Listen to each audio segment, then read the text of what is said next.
While the 1990s were filled with incredible cars, manufacturers sometimes went way too far, creating what can only be described as automotive disasters. Today I'm showing you the biggest car disasters from the 90s, and some of them might really surprise you.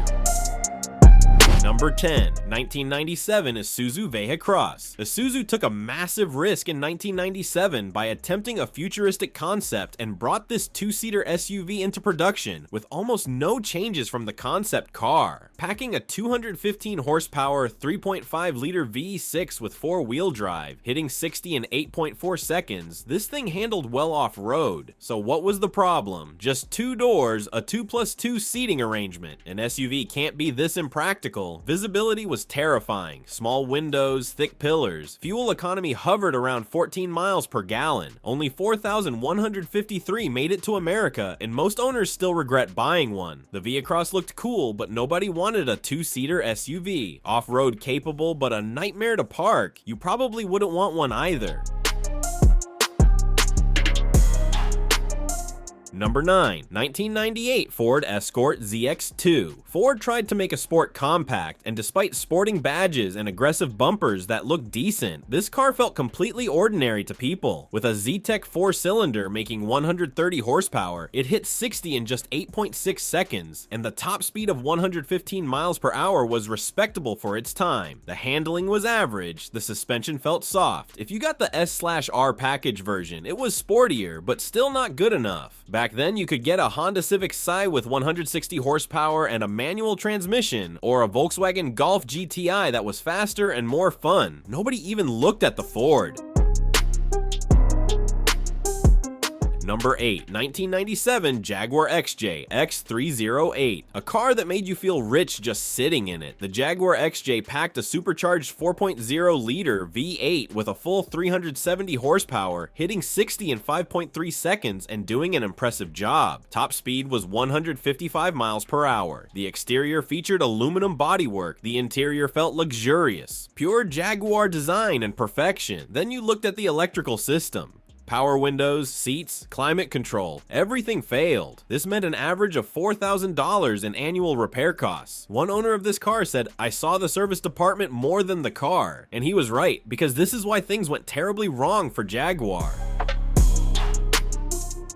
Number 7. 1994 Range Rover P38A. Range Rover made the same mistake as Jaguar. What should have been one of the first and best luxury SUV experiences became one of the worst. How? At first glance, with its 4.0 or 4.6-liter V8, 190 to 225 horsepower, air suspension, four-wheel drive, and luxury interior, it looked like a complete luxury SUV experience. But it wasn't enough, because just like the Jaguar, everything broke on this car. The air suspension failed. The electrical system was as bad as Jaguar's. The V8 engine did a good job, but that was the only good thing about the car. Anyone wanting to own this car had to pay constant repair costs throughout the year. Number 6. 1995 Suzuki X90. When you look at this car, can you tell it's an SUV? Honestly, I can't. Suzuki designed this thing and marketed it as an SUV. The car produced 95 horsepower from a 1.6-liter 4-cylinder. You'd hit 60 in 11 seconds. That's a pretty terrible time. Top speed was just 100 miles per hour. So why did Suzuki make this car, and for whom? Is it an off-roader? But it only seats 2. A sports car? I don't think so. With just 95 horsepower and that kind of speed, it's pretty tough. Call it an SUV. It's not that either. For these reasons, Suzuki only sold 7,000 units, and it continues to be remembered as a marketing disaster.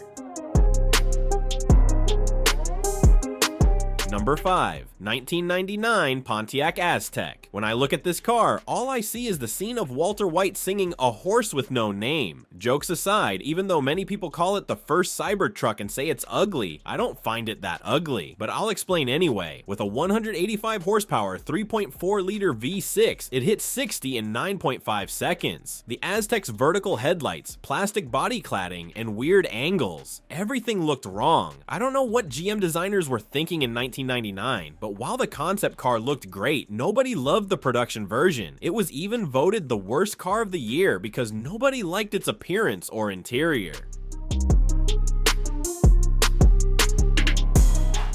Number 4. 1998 Fiat Multipla. I said the Pontiac Aztek wasn't ugly, yes, but the Fiat Multipla is something else entirely. With its two-tier windshield design looking like bug eyes, this might genuinely be the worst car humanity has ever created. With 1.6-liter and 1.9-liter engines producing 103 to 150 horsepower, this car wasn't loved even in Europe when it came out. In Italy, people reacted with, "What is this?" Looking at the interior, it was quite practical and really was for a large family. With a 3+3 seating arrangement, the interior was comfortable, but the exterior design was the reason this car sold so poorly. Fiat completely redesigned it the following year.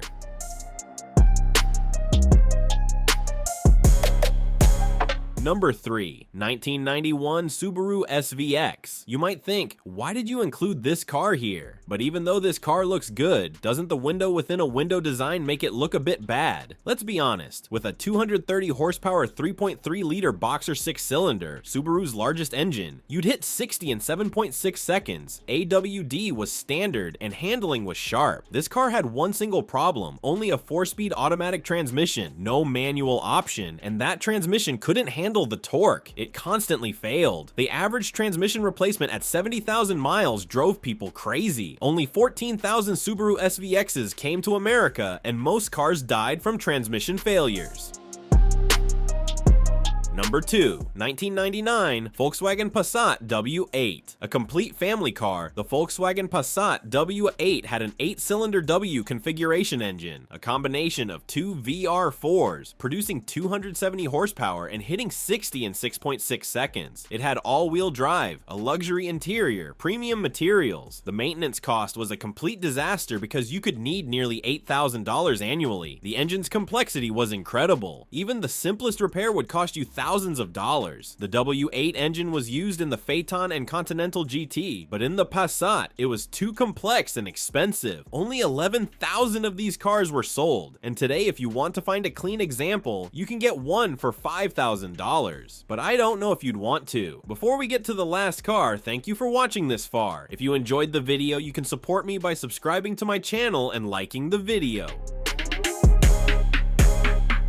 Number 1. 1995 Oldsmobile Aurora. Before you get mad at me for having this car here, please listen. Using Cadillac's most infamous engine, the 4.0-liter North Star V8, this car produced 250 horsepower and could hit 60 in 7.5 seconds. The design looked magnificent and the car genuinely felt special, but it's not enough, because the North Star V8 was flawed. It had head gasket failures, and after every 60,000 miles, the head gasket would blow. Repairs could run up to $5,000, and most people didn't fix the car. The cars began aging as scrap, and the Aurora became Oldsmobile's last great car. If you'd like to watch my video titled 10 Legendary 90s Cars You Never Heard Of, you can click on the video.